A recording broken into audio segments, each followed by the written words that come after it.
Hey everyone, it's Seabass. What? You couldn't explain that noise under your bed? You didn't know what you saw in the sky? You didn't know what you saw in the darkness? Well, that's what we're about at Stories at the Paranow. Scan that QR code. Send us your videos. Send us your photos of things you can't explain. Until next time.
What up, everybody? Hello, party people. You might notice that Stories of the Paranow is a little bit of a sausage fest today.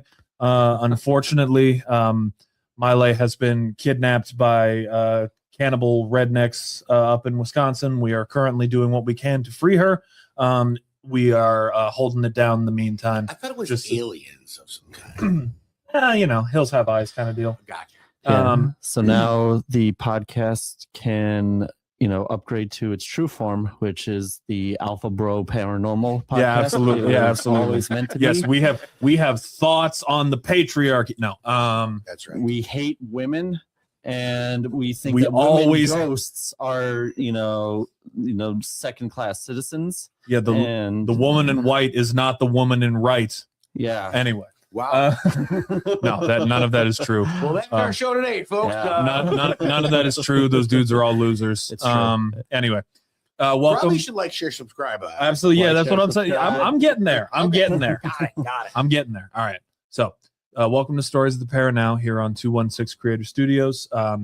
Follow 216 Creator Studios on YouTube. Like, share, subscribe. Smash that like button. Indeed. We still have the email, right? Yes. Our email is open. Please send us in any sort of paranormal investigations that you have done, anything that you have seen, perhaps captured on video, anything that you cannot explain, and we will react to it here. We will get it on our show. Give us the spookiest emails, videos, and evidence that you have, and we will definitely review it if it's good enough. Or anything. We'd love it. SOTPN at 216creatorstudios.com. I see it right here. It's under me. Yep. It's right there. Listen, I mean, if you like what you see in our show, throw a comment there what you like about it. Yeah. If you don't like something about it, put it there too, or always try to improve the podcast. Please do. We can always delete you too. It's fine. Yeah. Not a big deal. And Please. we do not hate women. No, absolutely not. Seabass No. might. I don't know. He's getting married soon, so I doubt that. No, Yeah, no. no. We love Like we my love our wife and my mama, and that's about it. we love this is not a safe space for your weirdo misogyny. Correct. Please get out. Anyway, so today we are doing something a little special for me. We're taking things to where my people are from, and we're doing a couple legends and a couple lore from Ireland. Is yours specifically Irish, or is it just the general? I believe so. Yeah. it Okay, is so yeah, so we're doing Celtic, we're doing some Celtic lore today. We're doing some legends and some folklore from the land of my ancestors, and so I'm very cool. very excited to share with you, because I feel like Celtic lore is having a bit of a moment right now. I think this is going to kind of play into where I am going somewhere with this. I promise I'm not just on a total random tangent. Okay. But if did you see Sinners? No, I did not see I Sinners. watched Okay. halfway through. It's incredible. First of all, one of the best movies I've seen in the last 5 years. But what I thought was so interesting about it, and this sort of ties into the beginning of mine, was that the vampire was specifically very Irish. Remick, sort of the main antagonist of the film, which sounds weird if you think about it, like, because for me, and maybe this is just growing up on, like, Bela Lugosi, vampires are distinctively Eastern European. Like, they're from Romania, Transylvania, all the Aenias. That's where the vampires come from. Right. Vlad was the start Yes. of all Vlad the that. Impaler, The lore on Vlad, right? Kind of. Okay. So here's the funny thing, and this is kind of where I'm going with this. There are vampire legends that trace back. It's one of those. It's a lot like dragons, where every culture has its own sort of vampire myth. Like, if you look, there are Chinese vampires that we have evidence from like 2,500 years ago. Evidence of stories. We don't actually have, like, it captured on video or whatever. Sure. But there are Malaysian vampires. There are African vampire stories. There are Irish vampire stories, and specifically, they may have influenced Bram Stoker's Dracula a bit more than you might think. A bit more even than the actual story of Vlad the Impaler. Okay. So this is I'm kind of jumping the gun here, because we'll get into what I'm bringing to you both today is the legend of the Abhartach. Yeah. For my people, I will try my best to pronounce the Irish words, the Gaelic. Pressure's on. I'm out of practice. My family is about as Irish as a fucking McDonald's. Like, I'm a fifth generation, like, great grandfather came over in the famine. Like, Gotcha. And we kind of left all culture behind and assimilated directly into America. American lifestyle. So, my family's like Bennigan's Irish. Got you. If you've come to hear mispronunciations and bad Irish accents, you've come to the right place. Hoi to toy. Anyway, so yeah, the Tell me Abhartach. about your ghost story, Tyler. So the Abhartach was a legend of a sort of a cruel king who could not even be stopped by death itself. And I have a video that I'd like to bring to the table. And you'll see there's a lot of interesting similarities between the Abhartach and what we now think of as a modern vampire. So does this one, like, predate, like, kind of most vampires or, like, around the world?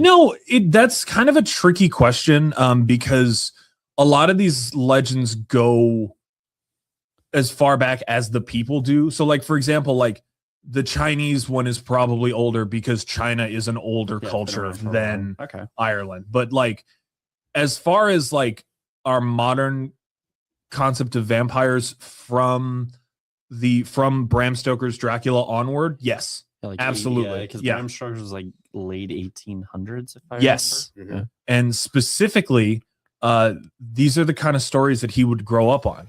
He spent time in Dublin growing up. He is Irish. And anyway, I'd like to cut to my video. All right, let's do it. In a period when the people of Ireland were plagued by terrifying legends that haunted their thoughts, the historical records mention a nobleman named Abhartach, who was renowned for his tyrannical rule. Despite his tiny stature, he had an intimidating presence that instilled fear in others, largely attributable to his reputation for cruelty and tyranny. However, on a certain day, tired of enduring the oppressive rule of Abhartach, the inhabitants of the village, under the guidance of a valiant chieftain named Cathan, initiated a rebellion against the despotic leader. In a highly intense battle, Cathan successfully overcame Abhartach, proving he was a resilient and determined warrior. despite his relatively small stature. In line with the customs of the era, the malevolent nobleman buried him in an upright position. Much to the astonishment and dread of all, Abhartach resurfaced the following day, displaying even greater cruelty and strength as he sought vengeance upon those who had betrayed him. Cathan confronted him once more and emerged victorious, subsequently burying him again. However, on this occasion, they mutilated the nobleman's corpse. Nevertheless, the evil monarch re-emerged, perpetuating the relentless cycle of demise and rebirth, consequently inflicting a curse upon the populace.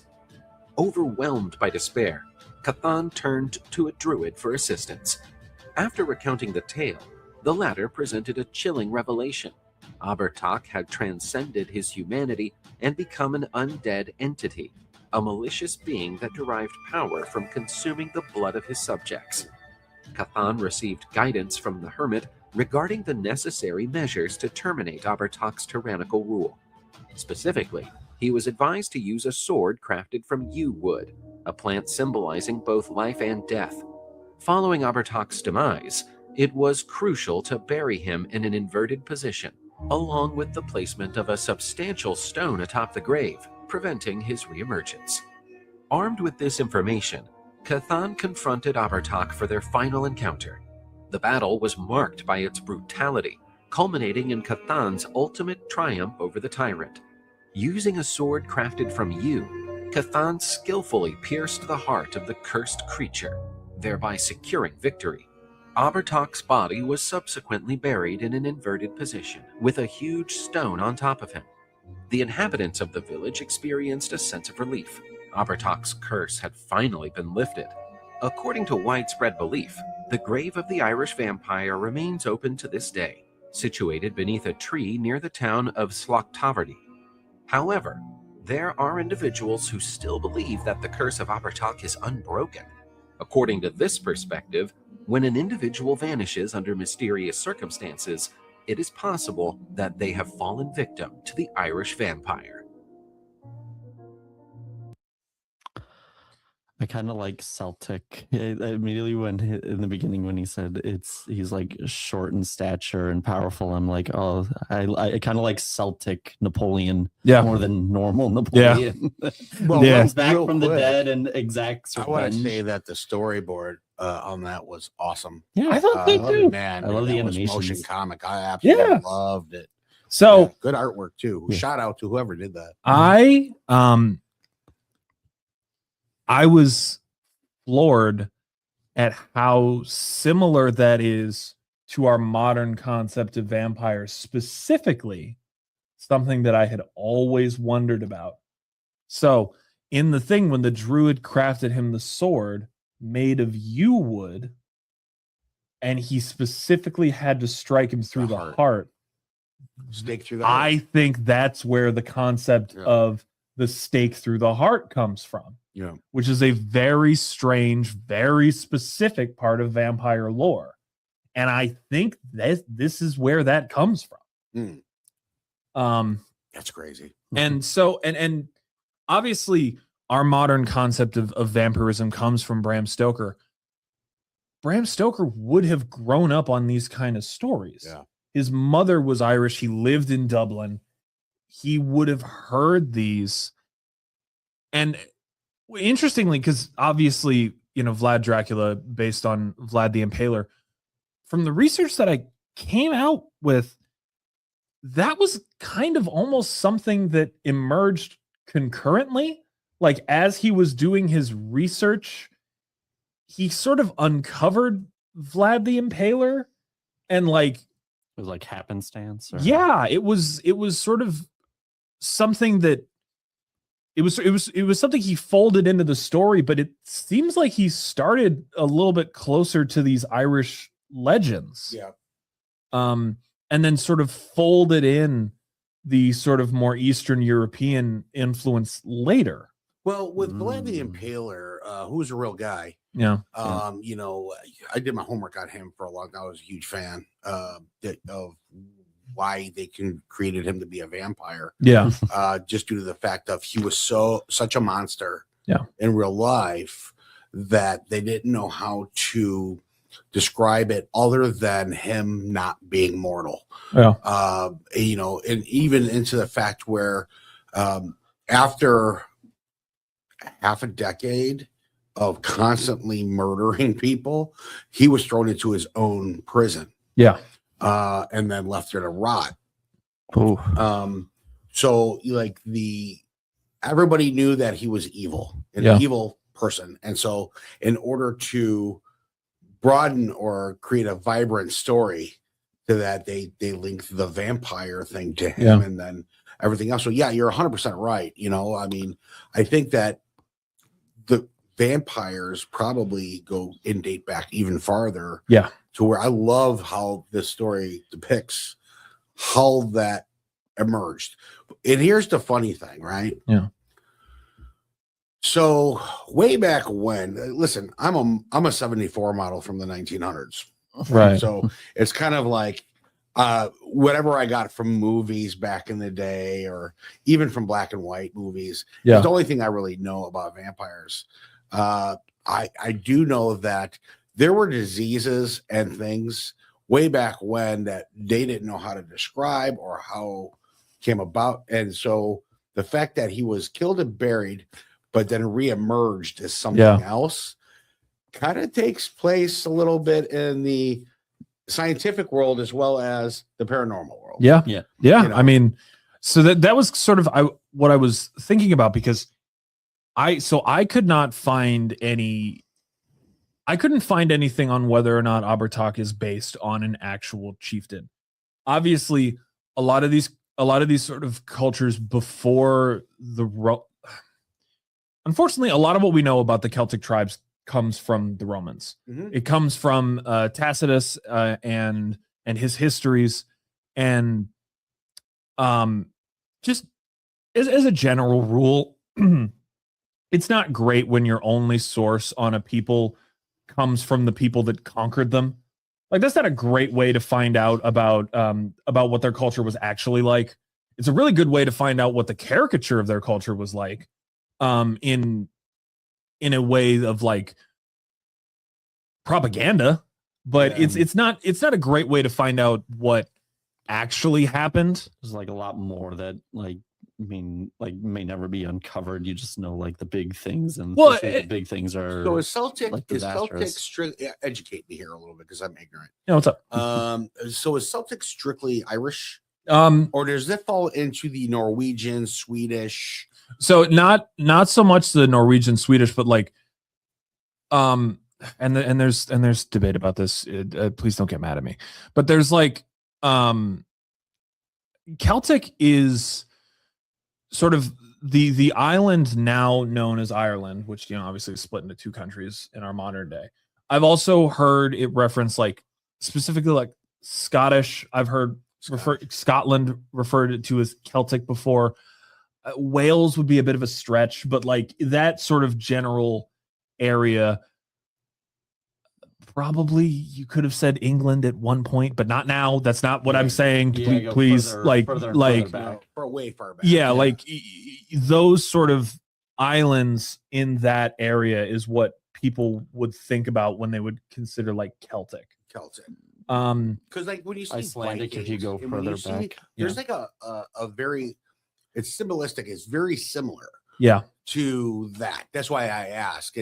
Are there different versions of Celtic? Is it just based on one race of people? You know, it's tricky to say, because I think a lot of it too, like a lot of when you get into that region is like people coming down and like conquering it, and then like bringing their culture along. Like a lot of what we consider Celtic is also influenced by like a lot of what we consider like England comes from like the Normans, and when they came down in the 1100s and a little bit earlier, that's when we sort of begin to understand like what we think of as like England as a culture comes from.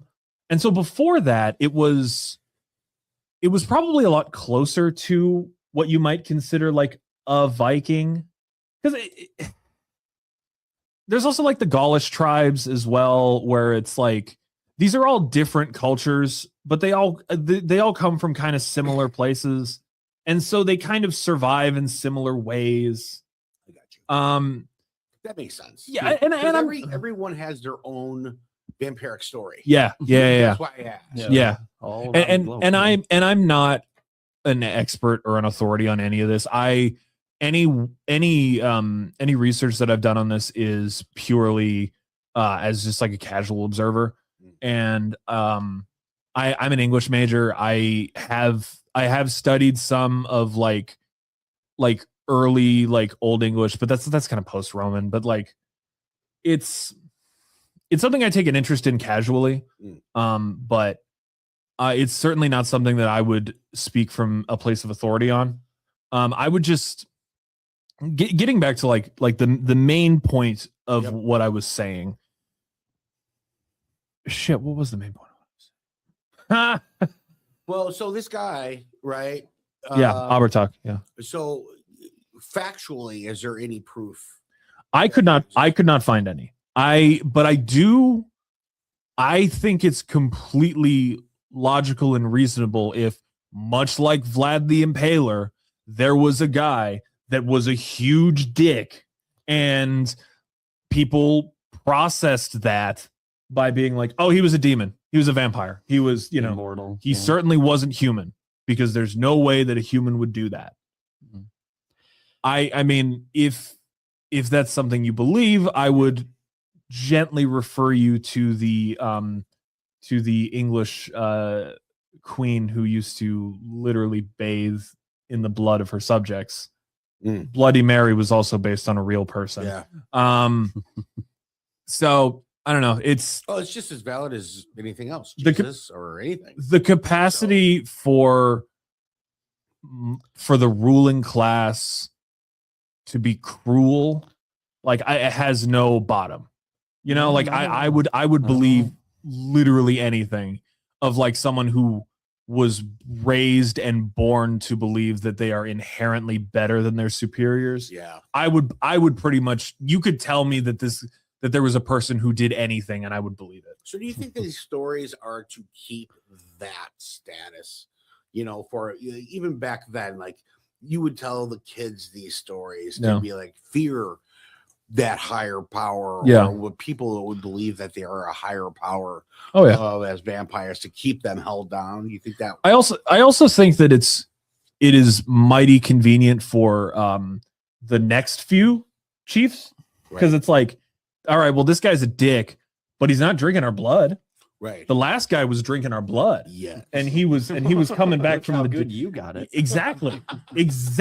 Yeah. It's like, well, hey, I know that I just took all of your crops, but you know what I didn't take? Your blood. That's right. I'm a good king. Right. I'm a good half of your village. Yeah. The last guy killed 75%. Correct. I'm good. Right. That's otherwise known as the Gavin Newsom philosophy. Anyway. Wow, that's great. Yeah. I love it. I'm getting shades of like Marie Antoinette here as well. Oh yeah. Let them eat cake. Kind of, yeah. Let them eat cake. Yeah, that's like I genuinely believe that's a real quote. Like a real thing that a real thing that a real person said when they tried to escape. They got caught. And, anyway, yeah. So that's I also if you haven't seen Sinners, you should watch it. It's really good. There's a lot in there. Drew, I'm shocked that you haven't seen it as a blues man. Well, as something like that I said, I'm half first half, right? It's about time that I have, which I don't. I'm a back off, But I'll finish it. So, and I don't want to spoil it, but I love the hey, we came from Al Capone's crew. Yeah, how that whole starts off. It's almost like, what was the name of the movie where it was a split right? It was Tarantino in the beginning, and then it was Grindhouse. No. Or Death Wish? What is it? Death Wish? No, all vampires at the end. Dusk Till Dawn. From Dusk Till Dawn. From Dusk Till Dawn. Yeah. That vibe a little bit, yeah, just because of how it was written in the beginning to how it's turning into. God, Salma Hayek in that movie. Jesus. And I don't want to spoil it for anybody out there. So yeah, I gotta finish. I'm gonna cede my time because I've been talking for a minute, but that's my story, and that's what I brought to y'all. That was awesome, T-Bone. It was fun. Awesome. I had a lot of fun researching. And thanks for the comic video. Yeah, I thought that was so Good cool. so stuff, dope. man. So I found that dope. at like 5 a.m, and I was like, cool. Yeah, Like we're showing that. That's perfect. Yes, we'll give props. We'll find the Awesome. props Yeah. on the Awesome description. stuff. All right, Seabass, you're up. All right, so let's get into it, buddies. So what I bring to the table, I'm probably not as Irish as you are, according to Ancestry. I am a whole 10%. No. My last name Mattering with everything else. My last name is Neil. His last name is Krembaszewski. So So if you can imagine, to go along with my ancestry, if I wasn't Polish, it was probably parts of Ukraine that was Poland at one point. Yeah. So total it up, it's probably a whopping like 80%, 70%. So, but there's nice 10% of Irish in there. So here we go. well, hoy to toy to you too. Oh, you better believe it. So I am going to talk about the Dullahan.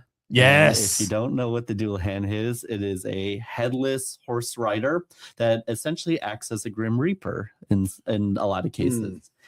And obviously, like, there's a lot of kind of like to go along with, vampires are kind of globe-trotting around the world. The same can be said for not just headless riders, but also Grim Reapers. And as you can see, the striking visual, and there's a lot of cool art out there about riders, which piqued my interest.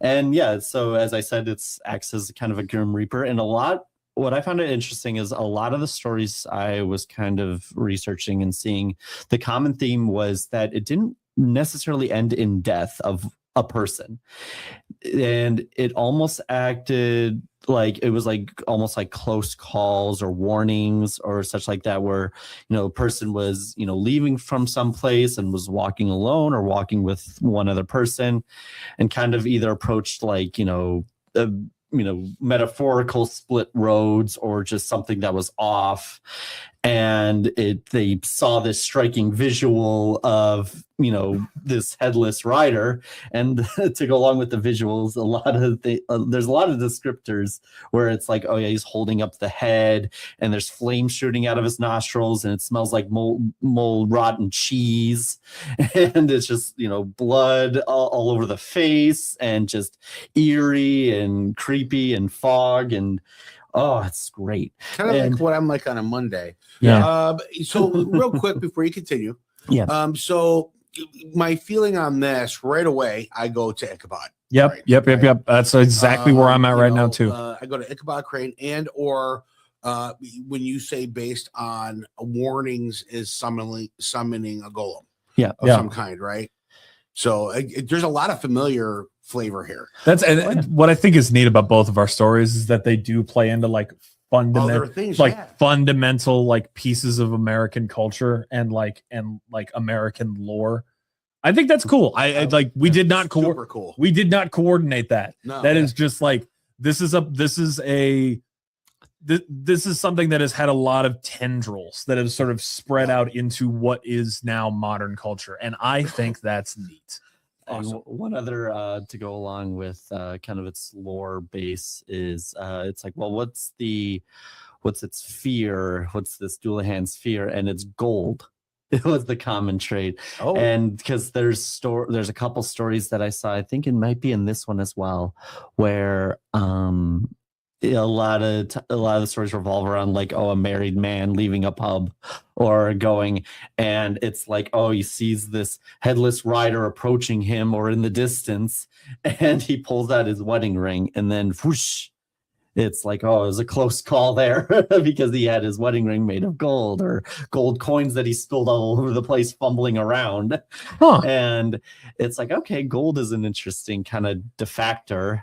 I mean, what's a close similar is like, what is it, the wolf man and silver bullets, where it's just like a common, well, maybe not common, but like a mineral that deters this evil spirit from potential death.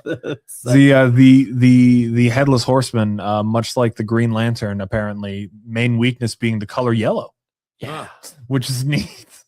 Which I wonder if there is fear, that was fear, right? Yeah, fear. Yeah. So according to your article, not only has he appeared on a horse, but he's appeared on a carriage. Yeah. Pulled by horses, right? Yeah. So yeah, again, it goes along with a lot of its lore and its symbolism of, like I said early on, is, it's a lot of the stories revolve around like kind of like just near death experiences.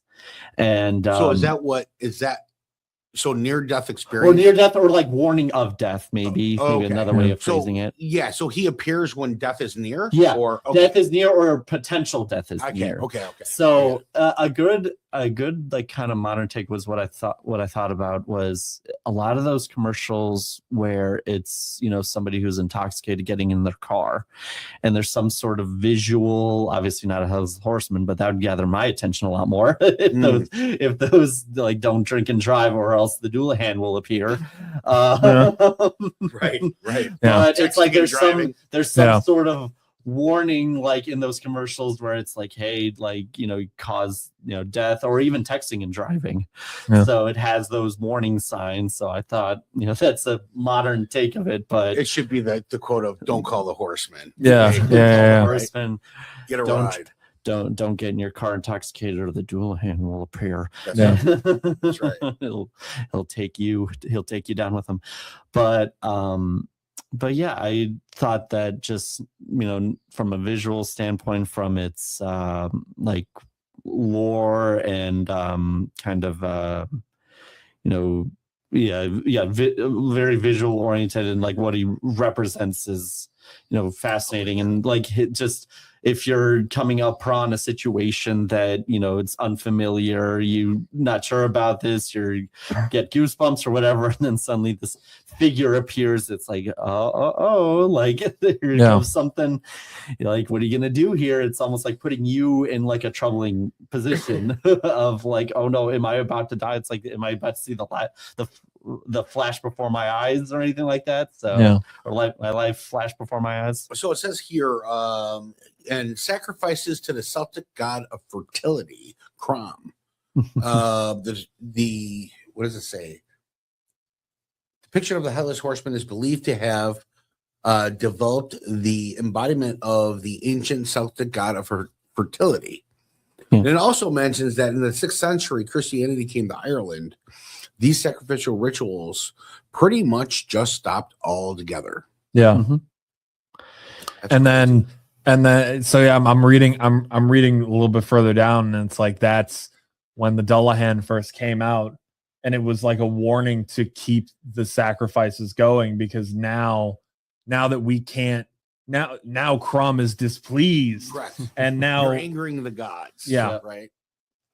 Yeah, it's kind of like to go on the other, like talk about like around the globe, like it's getting to like mummifications and appeasing the gods, and then you go the other side of the country, like especially sacrifices to the gods. That's someplace that's smeared all over the world, all throughout time, and it's like, oh, you're gonna stop sacrifices? Oh no, like the evil he's will like, come before you. So. It's like the Thanos thing where Crom is just there like, fine, I'll do it myself. I'm going to take half of you with me. I can't trust anybody. Yeah, no, I know. Yeah.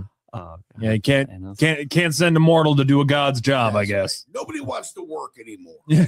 Can I say real quick, like you mentioned Thanos, I think that the coolest part of Thanos is that his like killings are completely random. Yeah. So I think that's that's a little side note. Like I always found that fascinating. It's random. They're not completely random. Well, yeah, because they don't include.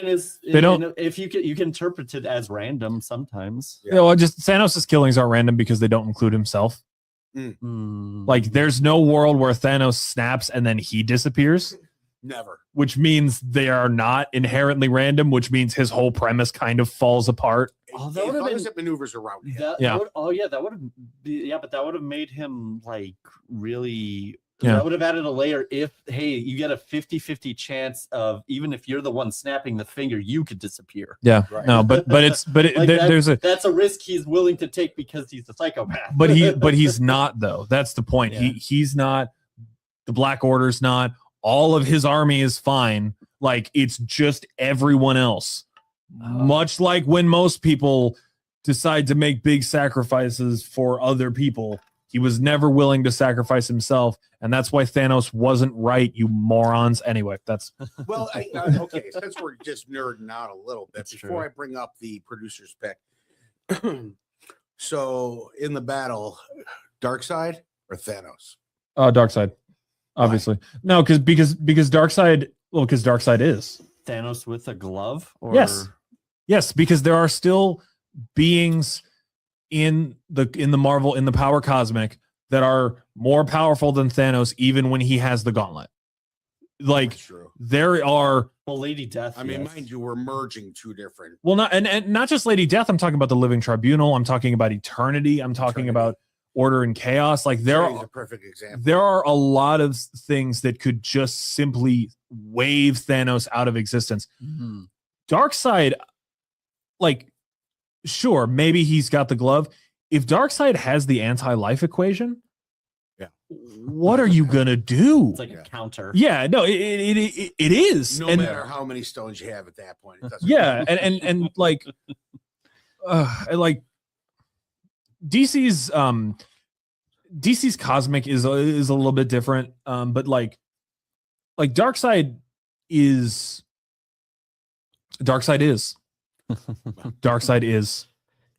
You do well with that. Yeah. You listen, we'll cut it at that just because that's a whole different show waiting to happen. Yeah. Hey, folks, if you want to comment on what your thought is, Darkseid, if it's Darkseid or Thanos, drop it in the comments, man.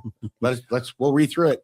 Personally, I think Galactus is a better. Now we're getting getting deep. I'm just saying, I think Galactus is a better thing for Darkseid than Thanos. I understand why people put them together because they look kind of similar, but I think that like, well, we're talking about gods. People that think that they are. Or, creatures that think that they are. Yeah. So either two different universes. Anyways, back to what we do best, the Paranow. We definitely need a comic show, I think. Oh, absolutely. Guys, for sure. We can go all day about that.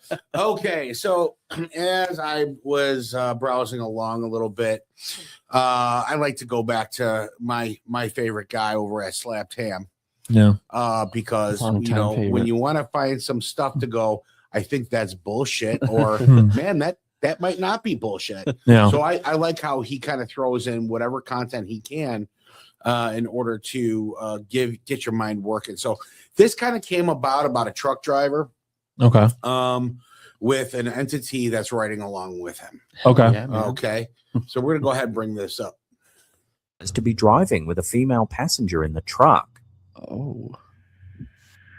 Confused, Marco laughed it off, insisting he was completely alone and suggesting it must be a mistake or a prank.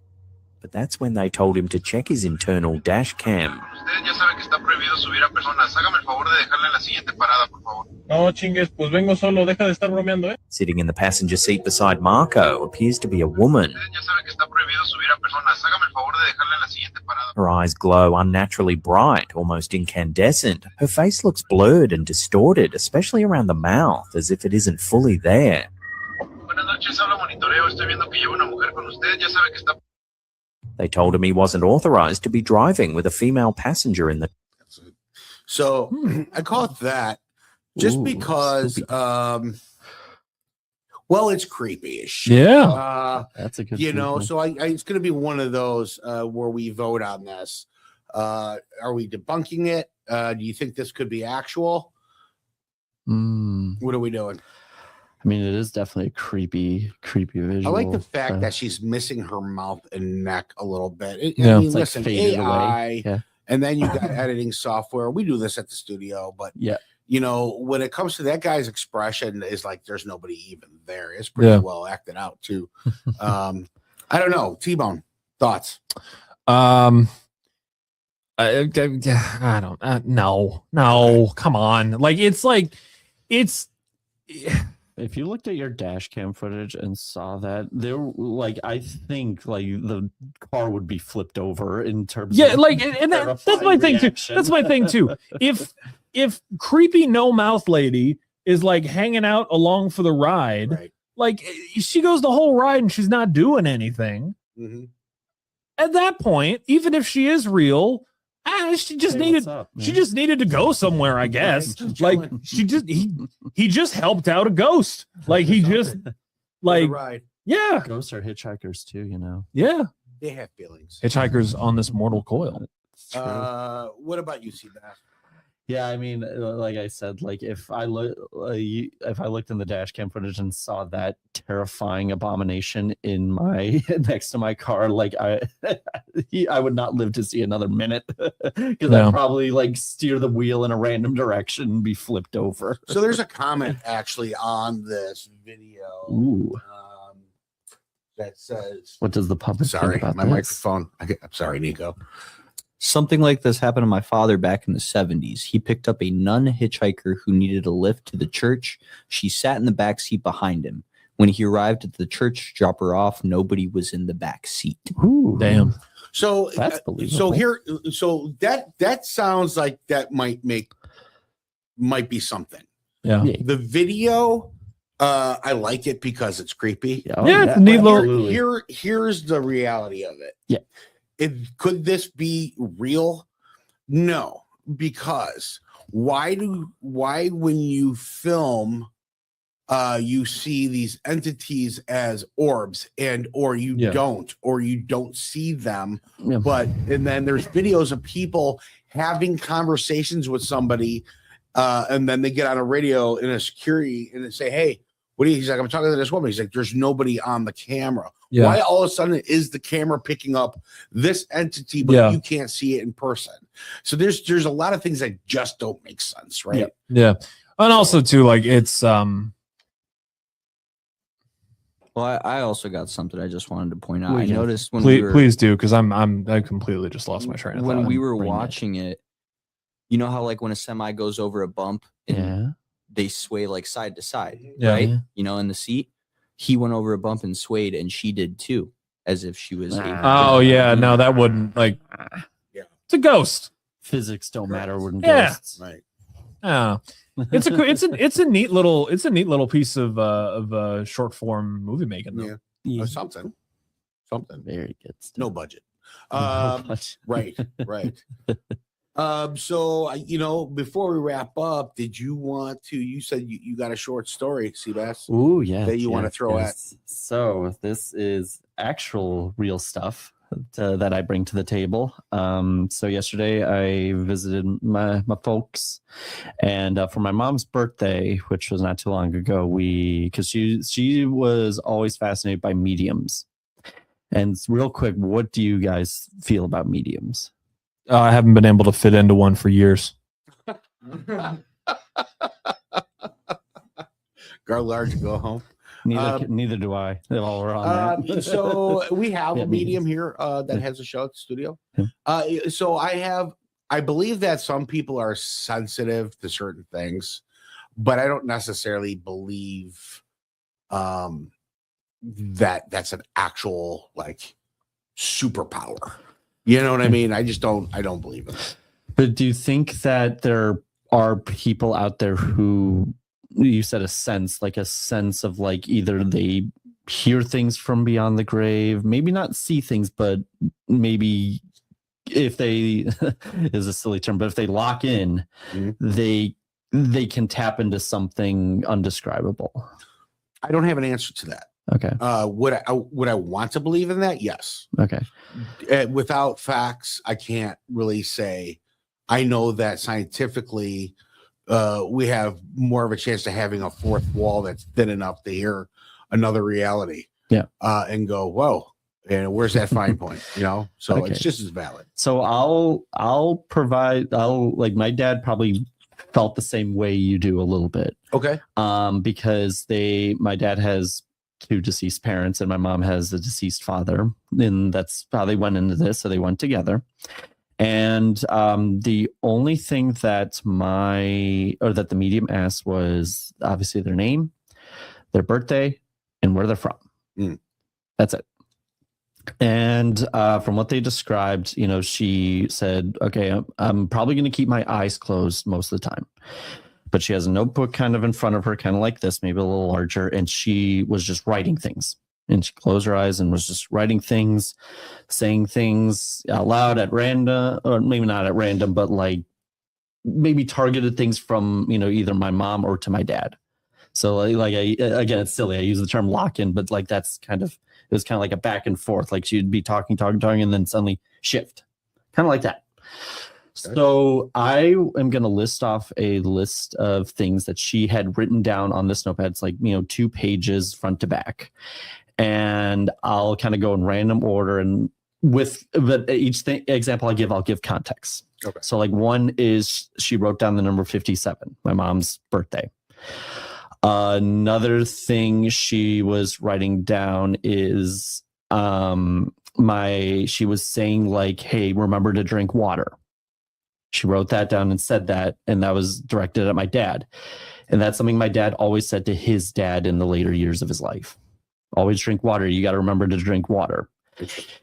She also said the name of my dad's medication. I can't remember the name, but she wrote down the name of it, of my dad's like medication for like, I think it's heart. That's pretty specific. That's a specific name because I can't remember the term, something like that, but it's like a specific medication name. Yeah. Directed at my mom, she said, hey, it was something along the lines of like, hey, I always love to see your laughing face, which is tied to her dad. Like, or it was in the lyrics of the Frank Sinatra song Nancy, which they danced at their wedding day. It was something like I like to see your smiling face or something you got to like look up the lyrics because it's some line in it that's in the song. Yep.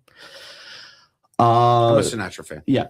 Here's where it gets a little, and I'll give a couple more examples. One was, I think this is maybe where my dad kind of shot up, where directed at him in relation to his mom, she was like writing down stuff like, oh, like, I'm sorry for being a burden because in the last 4 years she was in hospice. And like, I'm sorry, of this or whatever. I wish it was different, etc. And I don't know if it was that moment or if it was something else, but she was kind of like, scribbling and writing, just illegible, like not, on the chicken scratch and like circling things. Like that's a key point. But when she was directed at my dad and in representation of his mom, she suddenly wrote in very small cursive, which was her handwriting. And that's where my dad kind of shot up because when they obviously took the notes home and he compared it to like, maybe things that she wrote down, like her recipes, and it's like try to match it up. Near identical. Wow. See, that's kind of cool. So that, and especially when it's in notes of like, random, not random, but like, the same kind of handwriting with circles, all of a sudden you just see like, a couple lines right on the kind of like notebook lines in that same small handwriting. And my dad's like, oh my God. Like, that's like, okay. Like, that's where he started to kind of trigger because that's a very specific handwriting to a very specific person. That's crazy. But yeah, so again, however you believe it, I'm trying to think of more examples, but no, it's fair though. I mean, I think that there might be something there to that. I know that if you want to believe, you're giving power to something. Yeah. If you believe in heart of it. Oh yeah, and you can interpret things in a million different ways, but perception like, is key. There was just those couple examples that she kept saying the name Dorothy, which both of my parents have grandparents named Dorothy. So it's like names and numbers can be interpreted in a million ways, but when you get to like visual handwriting and specific names like the medication, it's like that's not throwing a name out there. That's a specific term that it's not a common term. Right. Like the name of a medication, again, I can't remember the name of off the top of my head. So our medium here told me she saw my father. And I was like, wow, okay, what makes you say that? She said, well, because his army hat's in there, and I've mentioned to her before that was his hat. And she's like, well, he was in his military uniform. I'm like, yeah, I wasn't really a big military guy. I wasn't in war. I'm like, was he old? She's like, oh yeah, he was older, and he's a character. I'm like, oh, that might be my dad, but and I was like, did he Did he give you a smack on the tush and call you hun? She's like, well, no. I'm like, then I wasn't my dad because he called me my dad, right? But you know, could it be? Could it not be? I don't have those answers. Yeah. Are those things real? Possibly. I don't want to dismiss it, but I also am. You know, I come from a religious family where I'm not religious anymore, and I'm more scientific. I know I lay on that gray line a little bit, like T-Bone, to where it's like you wanted some things to be true so bad that you want to believe it. Yeah. But you know, our brains are only developed enough to understand what we understand, and that's facts, and not opinionated data. So, I guess I can go back and forth. Yeah, it goes and like you always say, like like you just said, you can't explain it, so you know, it might be them. And when you see handwriting that is identical to your own mother or to your own grandmother, and without, you know, the medium probably has no context to that whatsoever, or no knowledge of that whatsoever, especially when you've just been seeing her write notes of all, you know, she could chicken be the scratch. real deal. It's just like all of a sudden you're writing in, you know, this small specific cursives. Yeah. We should get her on the show. Yeah, I'll definitely reach out and see like I'll have to reach out to my sister who organized, or to my parents. So she might be like around here. So I'll definitely get in contact and see if I can get her on here. So we would love that. We would love that. I think we're out of time, guys. Oh yeah, for sure. Hey, listen. Once again, like T-Bone said, go to the old YouTube channel there, 216 Creator Studios. Like, share, subscribe. Don't be afraid to leave a comment if you like it or don't like it. Please do. We'll take it all. Yeah, absolutely. We'll read it all.